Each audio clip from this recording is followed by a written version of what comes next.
John? Yeah, Governor John Anderson. Oh, no, you're fine. With the son.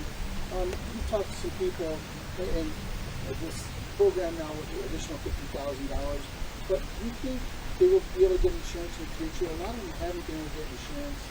Is that something that, I know you talked about it local elected officials, is that something that's been brought up? You know, this is something where my teams will be on the ground to help people file for insurance. If they are denied, I want complaints filed with the Department of Financial Services to find out why they be denying them. But the question of getting insurance overall is an important one, and I know it's more difficult in flood areas. Commissioner, anything on the insurance? Just that we're still in the middle of assessing both damage and what insurance will and won't cover. Obviously, across the country, we've seen major challenges with insurance markets. It hasn't hit as hard in New York. That might start to change, but between the Department of Financial Services and my team, we're going to make sure folks get what they deserve. My question for the DOT, obviously you have a lot of paid people who are working, but what do you think about the volunteers in this region? Because this is really a volunteer area that, stepped up and well, as the governor mentioned, DOT has right now, just our regional resources, we have over 200 personnel responding and working hand in glove with a number of the local communities here, especially here in Canisteo. We're doing damage assessments to really understand what the road and bridge conditions are, and we'll work to make sure that everybody has a safe and passable transportation system moving forward. Brian, did you have a question? No, I'll pass. Okay, all right. Alicia? Governor Hochul, Lisa Solorzano, WEMY News. I'm just wondering, people on Hochul obviously have mentioned a lot about this happening 3 years ago. You mentioned it as well. They're wondering about management of bodies of water. They're talking about cleaning out debris, wondering about that, and they're talking about taking action to, help prevent this from happening again, like it's a threat and safety. Is there anything being done along those lines? Yeah, we're taking back a lot of the feedback we received from our elected officials on the challenge of keeping these streams clear in advance of the storms, because you can mitigate and perhaps lessen the impacts if you do not have this vegetation, down trees, debris that is accumulating, particularly at these bridges that jam up and create the conditions that allow for the flooding. So this is an issue we've talked about already.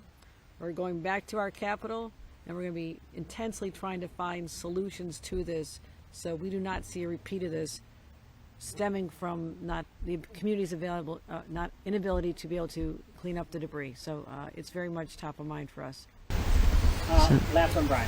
Okay, Governor Hochul, any thoughts on how long the process would last, how long it would take for you to get all the information from President Joe Biden so he can make a decision with FEMA? There is some time involved only because the communities have to do their full assessment. So I would say that's the lengthier part of time that's involved. The White House has been very responsive. I just been talking to them about the damage we had back in July. I remember we had one blizzard I had a call within 24 hours. So we have strong relationships that are very fruitful for us in a time of a crisis, but the commissioner will be able to give you an estimate of how long it traditionally takes for a community to get the numbers that we have to put in for. You have to see if you meet the threshold. I suspect we will. We'll hit the threshold, but that has to all be calculated. Anything on the time? Yeah, so we have to add the damage assessments here to the damage assessments primarily in St. Lawrence.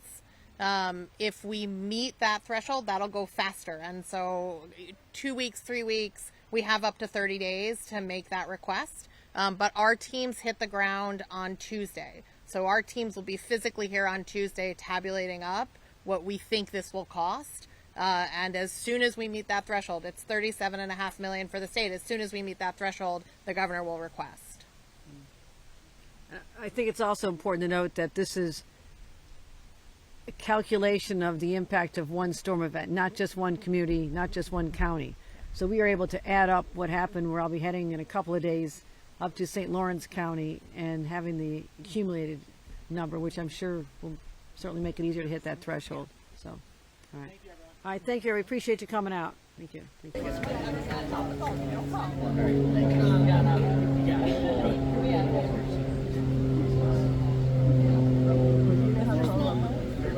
I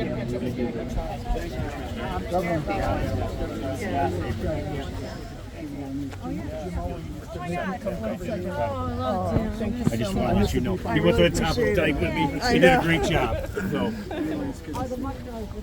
They're good. They're doing really well. So they appreciate all the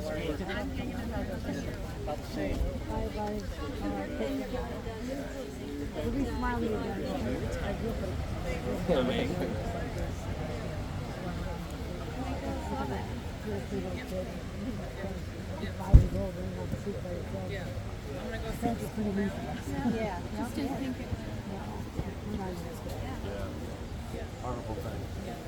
Thank you so much for coming. I know. Thank you for coming. Appreciate everything you do.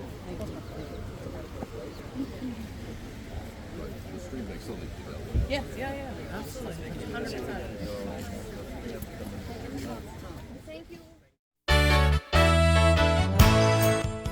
At the Ryan Agencies, like you, we live and work here. As costs rise, we get what you're going through. Let us look at your insurance to put money back in your pocket. You have to trust someone. Why not trust the Ryan Agencies, your local insurance inflation fighters? Insurance protection you can rely on. The Ryan Agency.